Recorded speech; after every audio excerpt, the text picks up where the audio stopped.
আসসালামু আলাইকুম রহমতুল্লাহি ওবরকাতুহ। সম্মানিত দর্শক, বাংলাদেশে পারিবারিক রাজনীতি নিয়ে বহুদিন ধরে আলোচনা হচ্ছে।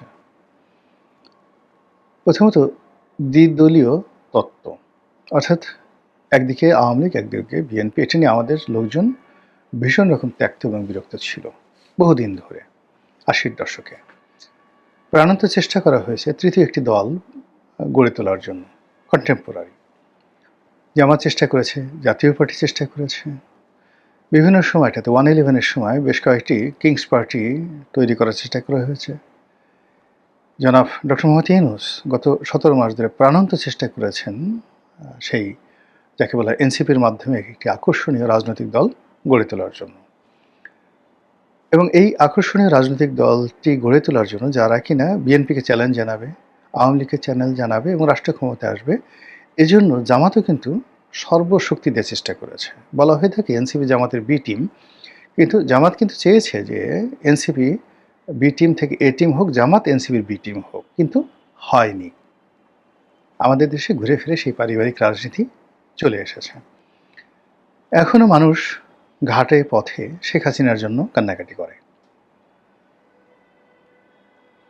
ভাতা দেয় জনাব তারেক রহমান সাহেব, এই যে ফ্যামিলি কার্ড দিল, মহিলাদেরকে উপস্থিত করা হয়েছে, কার্ড দেয়া হয়েছে। তারপর শেষে বলা হচ্ছে যে এই কি যেন বলা হয়, জয় বাংলা, জয় বঙ্গবন্ধু, শেখ হাসিনাকে ধন্যবাদ, বা শেখ হাসিনা গো বলে কান্নাকাটি শুরু করলো। এই হলো হাসিনা ভক্তের অবস্থা। আবার অন্যদিকে শেখ হাসিনার প্রতি যারা বিরাগ, সেই বিরাগ যারা আছে তাদের মধ্যে অনেকে আবার খালেদা জিয়াকে অসম্ভব পছন্দ করেন। তো এইরকম খালেদা জিয়া এরকম একজন ভক্ত। তার কাছে মোহাম্মদ আরাফাত, সাবেক যে তথ্য প্রতিমন্ত্রী ছিলেন, তিনি যে গুলশান থেকে নির্বাচন করলেন, তো সেখানে গেলেন। তো তিনি খুব আগ্রহ নিয়ে সেই শেখ হাসিনার একটা ছবি দেখিয়ে বললেন যে বলেন তো খালাম্মা, এ কে? তো সে মহিলা বলল, এটা হলো হাসিনা মাগি। এখন ক্যামেরা চালানো, আরাফাত কি করবে? তাড়াতাড়ি বলে, হায় আল্লাহ, কয় কি এই কথা, কয় কি? মানে এটা হলো আমাদের সমাজের, মানে যারা বিএনপি করে বা খালেদা জিয়াকে পছন্দ করে, তারেক জিয়াকে পছন্দ করে, তাদের কাছে শেখ হাসিনা সজীব ওয়াজেদ জয় হল এইরকম, মানে যাকে বলা হয় ওই যে মহিলা যেটা সহসল মহিলা যেটা বলে ফেলেন, বুড়ি মহিলা, ওইরকম বাজে শব্দ। আবার একইভাবে খালেদা জিয়ার সম্পর্কে, তারেক জিয়ার সম্পর্কে আরও মন্দ ধারণা পোষণ করে আওয়ামী লীগের কোটি কোটি মানুষ।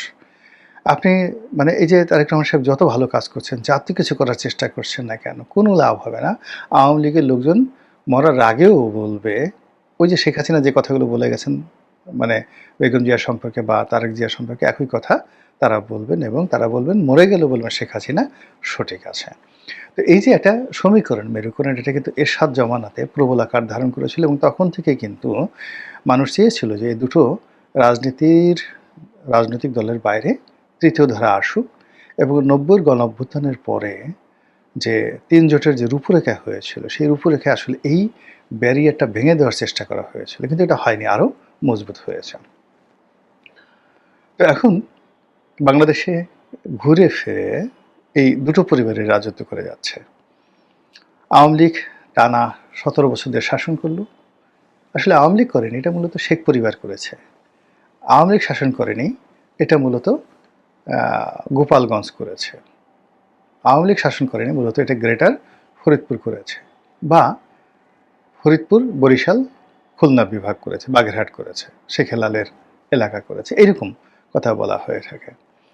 আবার এখন যে রাজনীতি চলছে, সেই রাজনীতিতে কুমিল্লা, ফেনী, বগুড়ার রাজনীতি চলছে, দেশ চালাচ্ছে তারা। এখন বগুড়ার একটা ময়না পাখি, টিয়া পাখি, শালিক, সেও যদি এসে মানে আপনার সামনে এসে বলে, এই আমার বাড়ি বগুড়া, একটা রয়্যাল বেঙ্গল টাইগারকে যদি বলে যে চুপ, এটা টু শব্দ করবি না, মরে যা, এক্ষণ মরে যা, রয়্যাল বেঙ্গল টাইগার যদি সুন্দরবন ছেড়ে এই ঢাকা শহরে ছেড়ে দেন, সেই বগুড়ার একটা শালিকের হুকুমে সে একটা চিৎকার দিয়ে সঙ্গে সঙ্গে মরে যাবে। এটা হলো ক্ষমতার দাপট। একই অবস্থা কিন্তু গোপালগঞ্জের ক্ষেত্রে হয়েছিল আওয়ামী লীগ জামানাতে। তো যাই হোক, এখন যে পরিবেশ এবং পরিস্থিতি এরকম একটা যাকে বলা হয় পরিবর্তন হলো, সেই পরিবর্তনের পর অতীতের যে ধারাবাহিকতা জিয়া পরিবার বনাম শেখ পরিবার, সেটার কি কোনো পরিবর্তন লক্ষ্য করা যাচ্ছে? বা ব্যতিক্রম কিছু দেখা যাচ্ছে?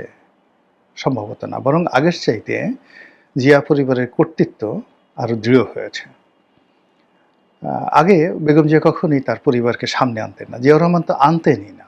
একেবারেই আনতেন না। কিন্তু এখন আপনি দেখুন যে জামিয়া রহমান সামনে চলে আসছেন। শর্মিলা আহমেদ কোকোর যে স্ত্রী তিনি আসছেন। তারপর সেই যাকে বলা হয় তারেক রহমান সাহেবের যে ওয়াইফ তিনি সামনে চলে আসছেন ডাক্তার জুবাইদা রহমান। এর বাইরে জুবাইদা রহমানের মা তিনিও সামনে আসছেন, ফ্রন্ট লাইনে চলে আসছেন। মানে এটা রাজপরিবার, পুরো একটা রাজপরিবারকে যেভাবে সেলিব্রেট করা দরকার ঠিক সেভাবে তাদেরকে সেলিব্রেট করা হচ্ছে। তারা যেখানে যাচ্ছেন সানাই বাজছে, নহবত বাজছে।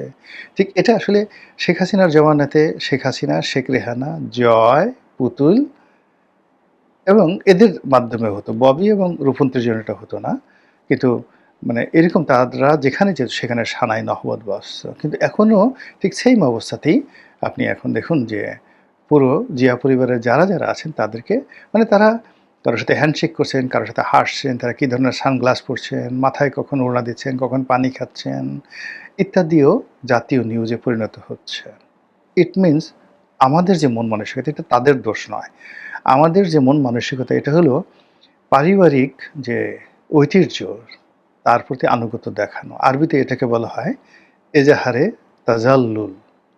আবার বলছি এটাকে বলা হয় এজাহারে তাজাল্লুল। মানুষের মধ্যে একটা যন্ত্র থাকে।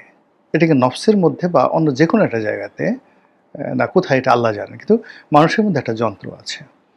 যে যন্ত্র সবসময় সে খোঁজে, ইচ্ছা করে খোঁজে কাকে ভয় পাওয়া যায়, কাকে তোয়াজ করা যায়, কার কাছে মাথা নোয়ানো যায়, কাকে প্রভু বানানো যায়, কাকে বস বানানো যায়, কাকে নেতা বানানো যায় এবং কাকে কেন্দ্র করে ঘোরা যায়। এখন এই যে আল্লাহ এই জিনিসটি মানুষের মধ্যে দিয়েছেন আল্লাহকে খোঁজার জন্য, বাইতুল্লাহকে খোঁজার জন্য, রাসূলকে খোঁজার জন্য যে তুমি তোমার নেতা খোঁজো এবং তার মুতাওয়াজ্জো করো। কিন্তু আমরা করি কি সেই জায়গাতে শিরক করে আল্লাহকে বাদ দিয়ে, রাসূলকে বাদ দিয়ে, বাইতুল্লাহকে বাদ দিয়ে, আল্লাহর ঘরকে বাদ দিয়ে আমরা আল্লাহর সৃষ্টি কখনো পুতুল, কখনো কোনো প্রাণীর মূর্তি, কখনো কোনো গাছ, কখনো কোনো গৃহ, কখনো কোনো কবর, কখনো কোনো মাজার, কখনো কোনো মানুষ, কখনো কোনো ন্যাংটা বাবা, কখনো এমনকি কোনো লিঙ্গ।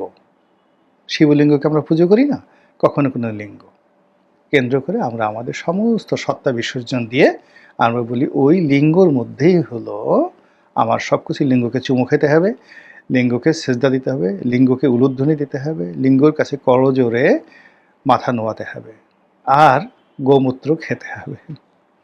এইরকম মানে যে যার জায়গা থেকে যে এই যে আনুগত্য করে এটাকে বলা হয় এজাহারে তাজাল্লুল।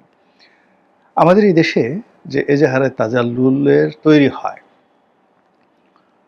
এই এজাহারে তাজাল্লুল তৈরি হয় এটাকে মারিফতের ভাষায় বলা হয় নফসে আম্মারা। অনেকগুলো নফস আছে, নফসে মুলহিমা, নফসে মুতমাইন্না এরকম রয়েছে। তো এর মধ্যে সবচেয়ে খারাপ যে নফস সেই নফসটি হলো নফসে আম্মারা। মানুষ যখন এই নফস দ্বারা নিজেকে নিয়ন্ত্রণ করে বা মানুষের যে নিয়ন্ত্রণ, নিজের নিয়ন্ত্রণ সে নফসে আম্মারার উপর ছেড়ে দেয়, তখন এক একটা মানুষ হাজার হাজার ইবলিশ শয়তানের আব্বা হয়ে যায়। ইবলিশ শয়তানের একটা কম্বাইন্ড লিডার হয়ে যায়। কেন যেন আমাদের এই সমাজে এই সময়টিতে নফসে আম্মারার যে প্রলোভন এটা কত বেশি। আপনি চিন্তা করেন যে মানুষ কীভাবে অনুগত করতে যায়। যে মানুষগুলো এখন তারেক রহমান সাহেবকে আনুগত্য দেখাচ্ছে, কয়েকদিন আগে তারা হাসনাতের পিছিয়ে পিছিয়ে ঘুরেছে, সার্জিসের পায়ের জুতা টেনেছে, সার্জিসকে গাড়ি দিয়েছে। এই যে তাসনিম জারা নামে কোনো একটা মেয়ে এখন আমরা খোঁজখবর রাখছি না, এই তাসনিম জারার পিছনে কে না ঘুরেছে বলেন তো? কী জন্য? ডক্টর মোহাম্মদ ইউনূসের একটু সহযোগিতা পাওয়ার জন্য। আপনি এই যে এজাহারে তাজাল্লুল মানে প্রেস সচিব শফিক, ডক্টর মোহাম্মদ প্রেস সচিব তার শফিককে নিয়ে কি আদিক্ষেতা ছিল। শফিক যা বলেন সবাই সে কথা বলে, শফিক যাকে ইচ্ছে তাকে ধমক দেন, সবাই বলে জি হুজুর জি হুজুর।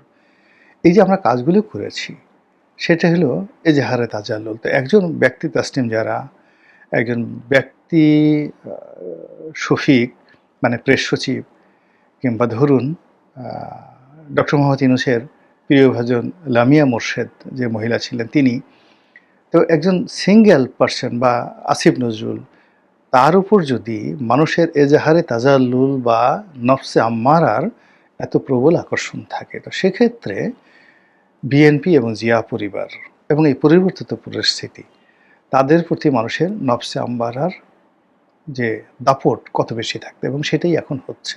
ফলে কি হলো, অতীতে শেখ পরিবার, আপনি শেখ পরিবারকে যদি ফিলিপাইনের মার্কোস পরিবারের সঙ্গে আপনি তুলনা করতে পারেন, বা ইন্দোনেশিয়ার সৌহার্দ্য পরিবারের সঙ্গে তুলনা করতে পারেন, তাহলে সেক্ষেত্রে এখন জিয়া পরিবারের যে দাপট, এটি সৌদি আরবের যে ইবনে সৌদ পরিবার, বাদশাহ সালমানের পরিবার, বা মোহাম্মদ বিন সালমানের পরিবার, এই পরিবারের যে দাপট, সেই দাপটের পর্যায়ে চলে গেছে। এবং এটা মানে কোনো ব্যক্তি বিশেষ দায়ী নয়, সামগ্রিকভাবে আমরা যে যার অবস্থানে থেকে নিজেদেরকে ছোট করতে করতে করতে করতে এমন একটা জায়গায় চলে গেছি, সেই চলে যাওয়ার ফলে এখন আমরা আমাদের সে স্বভাবের কারণেই জিয়া পরিবারকে মাথায় নিয়ে নাচছি। দিন যাবে, আমরা আবার শেখ পরিবারের প্রেমে মুগ্ধ হয়ে পড়ব। দিন যাবে, আমরা আবার শেখ হাসিনা, শেখ রেহানা, জয় পুতুলের জন্য পাগল হয়ে যাব। দিন যত যাবে, তাদের ফিরে আসার দ্বার উন্মুক্ত হয়ে যাবে। আর তারা যখন আসবে, এখন যেভাবে জিয়া পরিবারকে উন্মাদনা দেখাচ্ছে এজাহারে তাজাল্লুল, ঠিক তার চেয়ে বেশি এজাহারে তাজাল্লুল নিয়ে যখন আওয়ামী লীগ ফিরে আসবে, তখন শেখ পরিবারের কদমবুছি করার জন্য মানুষ যে মানে দৌড়দৌড়ি শুরু করবে, সেটা দেখে কতজনের যে কলিজা ফেটে যায়, এটা একমাত্র আল্লাহ রাব্বুল আলামিন জানেন। আসসালামু আলাইকুম রহমতুল্লাহি ওয়া বারাকাতুহু।